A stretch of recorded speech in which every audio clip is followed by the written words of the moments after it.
காலை வணக்கம் உறவுகளே. இன்றைக்கி நம்மளோட காலை வேலைகள் பார்க்கலாம். ரெகுலராக எப்போவுமே காலைல எழுந்தோடனே பால் காசி பால் குடிக்கிறது தான். சைட் பை சைடு இன்றைக்கி காலைல பிரேக்ஃபாஸ்ட் சேம் நேற்று பண்ணதே தான். இன்றைக்கும் இட்லி பண்ணியிருக்கேன். இதுக்கு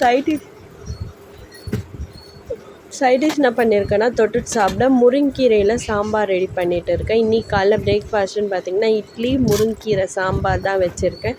இந்த ரெசிபி உங்களுக்கு 1 by 1 வரும். இந்த ரெசிபி உங்களுக்கு பிடிச்சிருந்துச்சின்னா பிரேக்ஃபாஸ்ட் சீரியஸில் இந்த ரெசிபி உங்களுக்கு வரும்.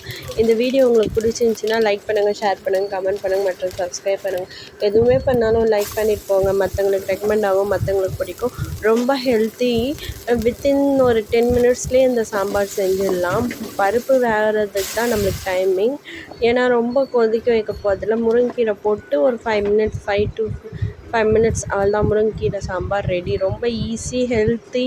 சின்ன பசங்களுக்கெல்லாம் ரொம்ப ஹெல்த்தி. இது செஞ்சு முடிக்க சொல்லி அன்பு பையந்து வந்துட்டா அவளுக்கு பாதாம் பால் கொடுத்துட்டு அப்படியே ட்ரை ஃப்ரூட்ஸ் ஊற வச்சுக்கினேன். இன்றைக்கி என்னோடய காலை வேலைகள் இப்படி தான் போச்சு.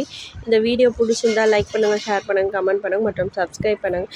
இதே மாதிரி மினி விலாக்ஸ், பிரேக்ஃபாஸ்ட் சீரீஸ் எல்லாமே 1 by 1 வரும். என்னோடய சேனலுக்கு சப்ஸ்கிரைப் பண்ணுங்கள், மறக்காமல் சப்போர்ட் பண்ணுங்கள். இன்னொரு மினி விலாகில் பார்க்கலாம். Bye guys.